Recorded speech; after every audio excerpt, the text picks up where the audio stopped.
स्वागत है आप सभी का हमारे YouTube channel MASCC Brajesh Chaudhary में। और आप सभी को गुड मॉर्निंग, सत श्री अकाल, सलाम अलैकुम। और आज की जो क्लास है बहुत ही अच्छी क्लास है, एकदम रोचक क्लास होने वाली, मतलब एकदम फीलिंग आ जाएगी आपके अंदर। और आज हम बात करेंगे गॉस के प्रमेय के अनुप्रयोग की, और यह नियम नंबर 2 है, अनुप्रयोग नंबर 2 की बात करेंगे। इसके पहले वाली क्लास में हमने आप लोगों से चर्चा कर ली थी कि यदि आपका कोई आवेशित गोला है तो उस आवेशित गोले का उत्पन्न क्षेत्र की तीव्रता, और उसके पहले वाली क्लास में हमने आपको एकदम अच्छे से डेरिवेशन कराया था गॉस के प्रमेय का। और आज की जो क्लास है, आज की ये क्लास आपकी अनंत लंबाई की एक समान आवेशित तार के निकट वैद्युत क्षेत्र की तीव्रता। ठीक है, चलिए तो हम इस क्लास को प्रारंभ करते हैं। और आज जो मोटिवेशनल थॉट्स है, मोटिवेशनल जो वर्ड्स है, आप लोग तो खुद मोटिवेट है, तो मोटिवेशनल वर्ड्स में क्या बोलूं। चलिए आइए क्लास का शुभारंभ करते हैं, है ना।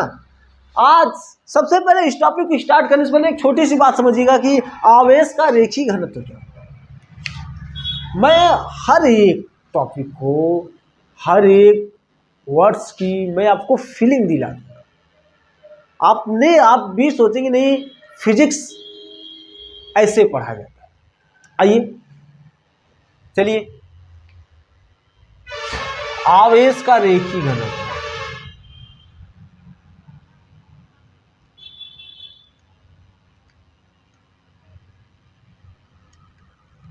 ये आवेश का रेखीय घनत्व ये क्या होता है।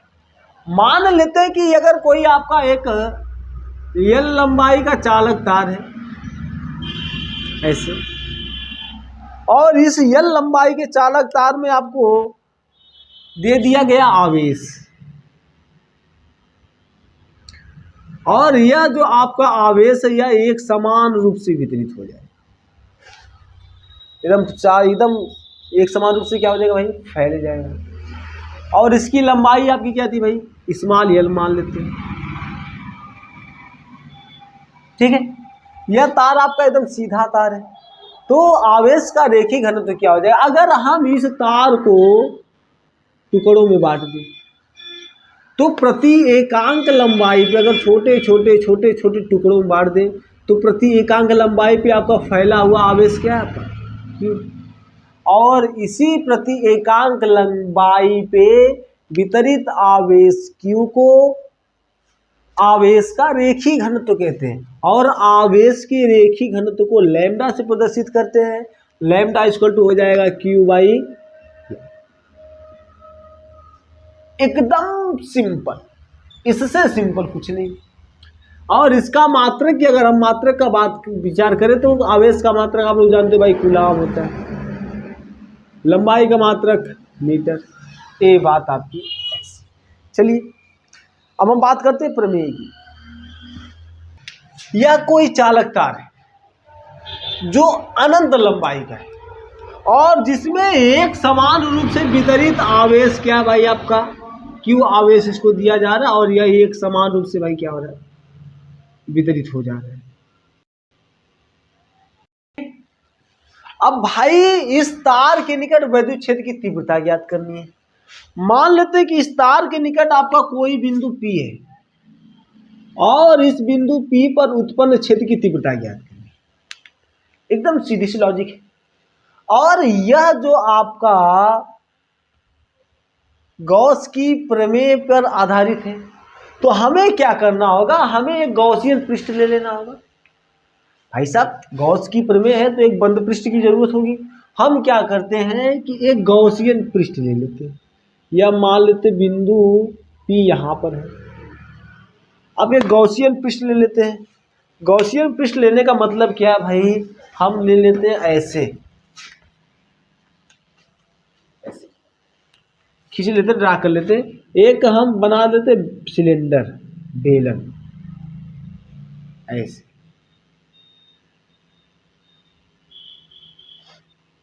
और इस बेलन की हम ले लेते भाई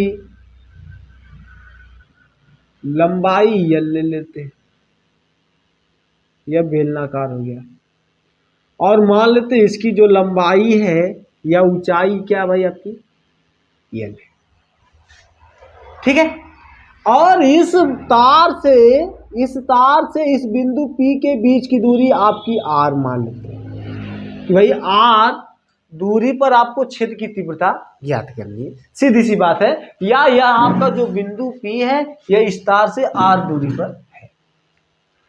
ठीक है, एकदम सीधी सी लॉजिक है ना।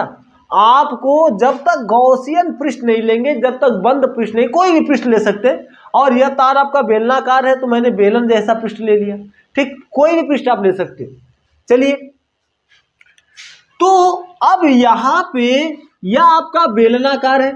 ठीक, और बेलनाकार होने के कारण यहां पर जो इस तार में जो आपका आवेश है यह चारों तरफ एक समान रूप से क्या हो जाएगा भाई, जो क्षेत्र रेखाएं हैं वह एक समान रूप से क्या हो जाएगी भाई, आपकी फैल जाएंगी। इधर भी आपका ऐसे, और इसके फैलने का मतलब क्या है, वैद्युत क्षेत्र को कोई प्लस आवेश क्या करता है, वैद्युत क्षेत्र को अपने से दूर ढकेलता है। यह दूर ढकेल रहा है तो क्षेत्र की दिशा क्या हो जाएगी, एक बात समझिए, यहां से क्षेत्र की दिशा क्या हो जाएगी, वैद्युत क्षेत्र की दिशा आपकी हो जाएगी इस तरह। ठीक है, अब क्या करते हैं हम, यहां इस बिंदु P पर हम ले लेते हैं एक छोटा सा क्षेत्रफल अवयव ले लेते हैं। यहां पर एक छोटा सा क्षेत्रफल अवयव ले लेते हैं ऐसा, और यह क्षेत्रफल अवयव है आपका dA। ये छोटा सा आपने क्षेत्रफल अवयव ले लिया, और यहां पर भी आप एक छोटा सा क्षेत्रफल अवयव ले लीजिए, और यहां पर भी आप छोटा सा क्षेत्रफल अवयव ले लीजिए। अब सबसे पहले हमें क्या करना है, हमें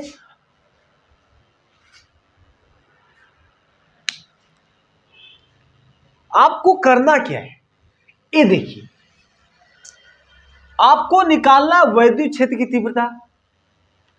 तो हम क्या करेंगे, सबसे पहले यहां पे वैद्युत फ्लक्स निकालेंगे, और वैद्युत फ्लक्स दो टाइप से निकलेगा। एक तो आपका गॉस की प्रमेय के अनुसार निकलेगा, ये निकलेगा, और दूसरा आप वैद्युत फ्लक्स ऐसे निकालेंगे, phi equal to vector A into vector E into vector A. यहाँ पे यह फाई और यह फाई, ये दोनों क्या हो जाएंगे बराबर, तो इसकी इससे तुलना कर देंगे, इसको मान लेते कोई समीकरण मान लेंगे और इस वाले कोई समीकरण मान लेंगे। इन दोनों की तुलना करके हमें इस ई का मान निकालना है। इस ई का मान निकालना आपको करना यही है, ई का मान कितना आएगा यही आपको बताना है। चलिए तो स्टार्ट करते हैं। अब एक बात देखिए आप लोग, सबसे पहले लिख लेंगे कि P को सम्मिलित करते हुए एक बेलन के आकार का गॉसियन पृष्ठ खींचा। बेलन के आकार का गॉसियन पृष्ठ खींचा,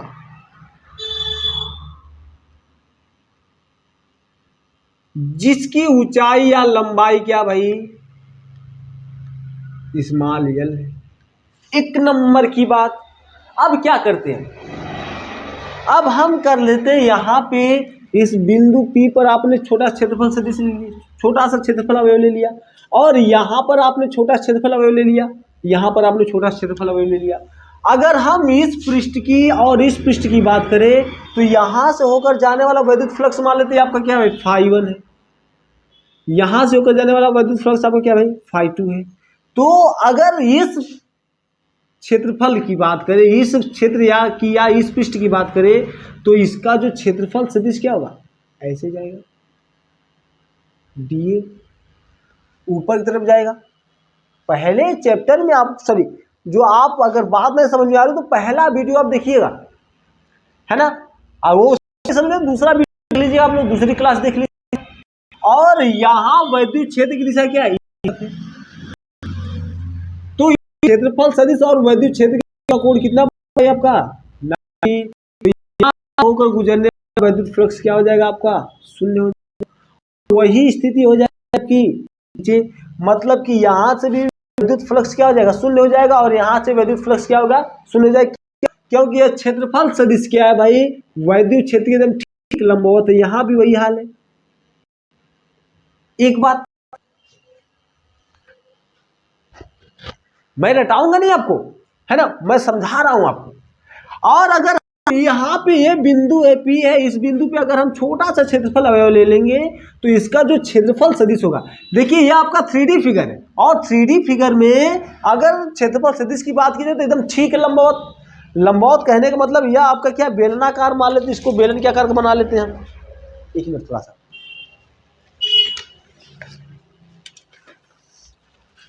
ऐसे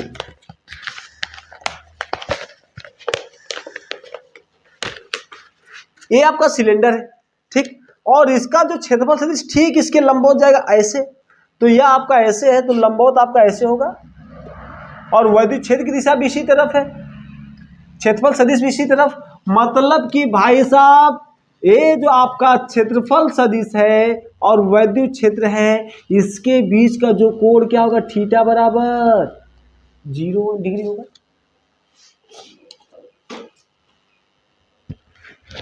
इसमें किसी को कोई शक, एकदम सीधी सी बात है। तो हम क्या कर लेते हैं, बिंदु P पर क्षेत्रफल अवयव dA लेते हैं, ठीक है। तो क्षेत्रफल सदिश वेक्टर dA तथा वैद्युत क्षेत्र वेक्टर E के बीच कोण थीटा बराबर क्या हो जाएगा भाई, आपका 0 डिग्री हो जाएगा।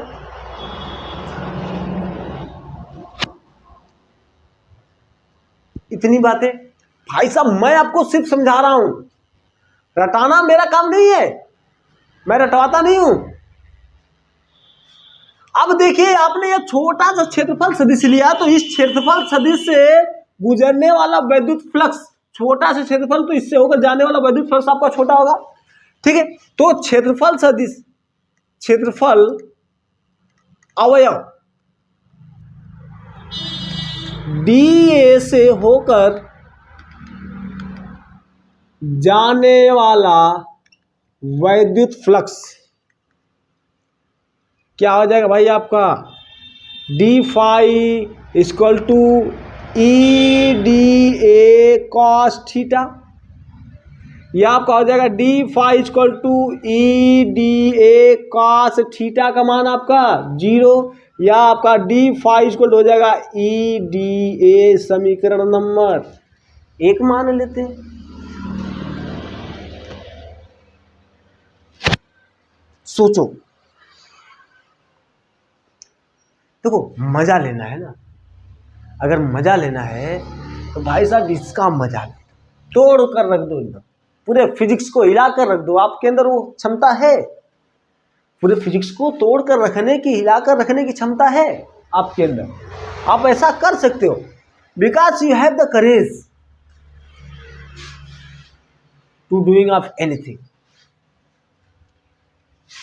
ये तो भाई छोटा सा क्षेत्रफल है आपने लिया, और अगर हम छोटा सा क्षेत्रफल अवयव यहाँ ले लें, यहाँ ले लें, यहाँ ले लें, हर जगह ले लें, तो इससे होकर जाने वाला जो आपका वैद्युत फ्लक्स आएगा वो आपका इतना आएगा।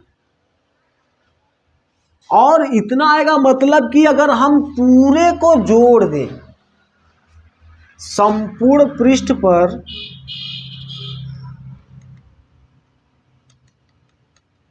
वैद्युत फ्लक्स क्या हो जाएगा भाई आपका, या इस बैलेंस होकर जाने वाला नेट वैद्युत फ्लक्स, नेट वैद्युत फ्लक्स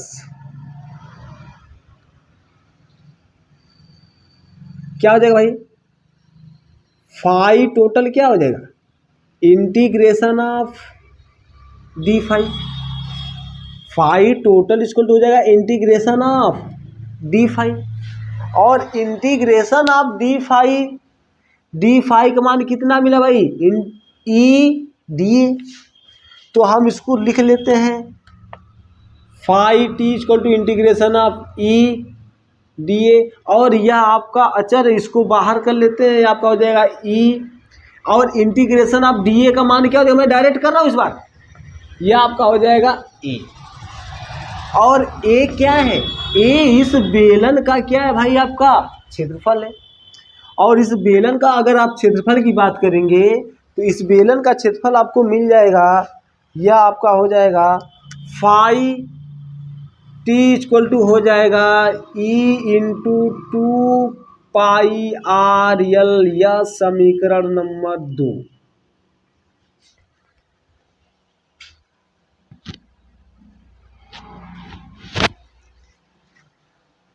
इसमें कोई डाउट? फ्रेम चेक कर लेते हैं थोड़ा सा, दिखाई नहीं दे रहा आपको, इसको फिर से लिख रहे हैं।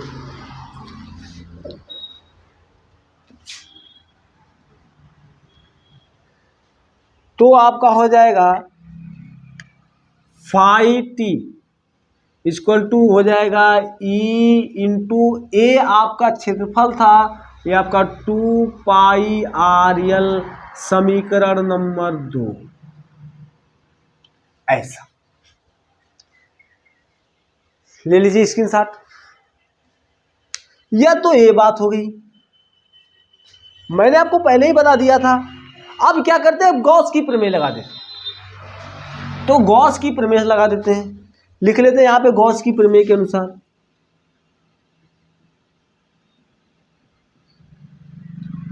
प्रमेय के अनुसार गॉस भाई साहब ने क्या कहा था, किसी बंद पृष्ठ से होकर गुजरने वाला वैद्युत फ्लक्स कुल आवेश का 1/ε0 गुना होता है।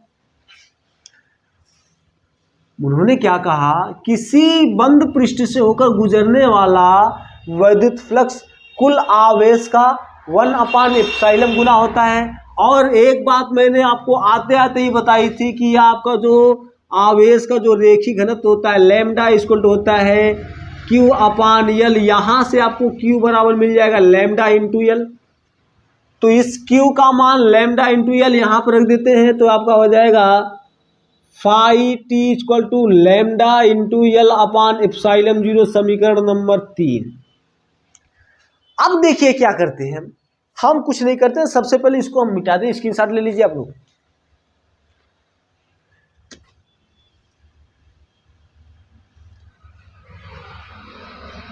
इसको भी हटा देते हैं। एकदम सीधी सी लॉजिक है। यह phi t equal to E into 2πr_l और यहाँ पे phi t equal to lambda L/ε0। इस वाले के और इस वाले की तुलना कर देते तो आपको क्या मिल जाएगा भाई, आपको मिल जाएगा ई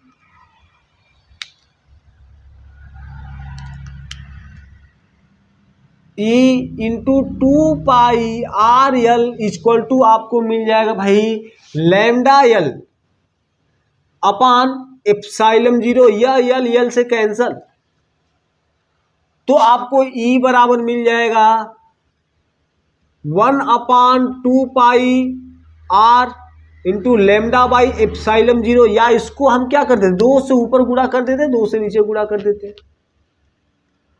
इस लैम्डा को अच्छा से लिखते, तो ई इक्वल टू हो जाएगा आपका 1/4πε0 टू λ/r। और यह आपका आ गया भाई क्या, बिंदु P पर क्षेत्र की तीव्रता।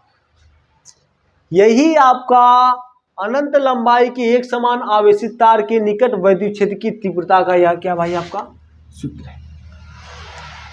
कुछ नहीं करना है, समझना है, फिजिक्स से क्रोनोलॉजी है, माइंड का कॉन्सेप्ट है ना, एकदम A to Z मैंने कॉन्सेप्ट दे रखा। अब इससे सिंपल, इससे सरल और इससे धीरे धीरे पढ़ाने वाला आपको कोई नहीं मिलेगा। मैंने कहा कि यह आपका अनंत लंबाई का है, तो इसकी लंबाई को सबसे पहले सीमित कर लेते हैं। और गॉस की प्रमेय है, तो गॉस की प्रमेय के लिए गॉसियन पृष्ठ की जरूरत पड़ेगी, तो मैंने एक गॉसियन पृष्ठ ले लिया। और वो गॉसियन पृष्ठ आपका बेलन के आकार का। और यहाँ इस पृष्ठ पे आपके 3 क्षेत्रफल मिलेंगे, एक ऊपर, एक नीचे और एक आपका ये बड़ा वाला है। यहाँ से आपका वैद्युत फ्लक्स 0 हो जाएगा और यहाँ से वैद्युत फ्लक्स 0 हो जाएगा। क्यों? क्योंकि यहाँ का जो क्षेत्रफल सदिश आपका लंबवत वैद्युत क्षेत्र के, इसमें भी लंबवत है, तो सिर्फ इसी पृष्ठ से आपका फ्लक्स निकलेगा। मैंने एक छोटा सा क्षेत्रफल अवयव ले लिया और यहाँ से होकर गुजरने वाला वैद्युत फ्लक्स आपको मिल गया कितना भाई, आपको मिल गया d phi equal to E into D A, इतना मिल गया। तो जब इतने से आपका इतना मिल गया, तो अगर हम संपूर्ण सतह की बात करें, संपूर्ण सतह संपूर्ण पृष्ठ से होकर गुजरने वाला कुल वैद्युत फ्लक्स कितना हो जाएगा? कुल वैद्युत फ्लक्स आपका हो जाएगा ए, इतना हो गया। गॉस की प्रमेय लगा देते हैं भाई साहब, गॉस की प्रमेय लगा देंगे और यह आपका आ जाएगा ऐसा और इसे ऐसे से ऐसा। भाई साहब वीडियो को बैक करके देख लीजिएगा, मजा आएगा। ठीक है, बेस्ट, ऑल द बेस्ट।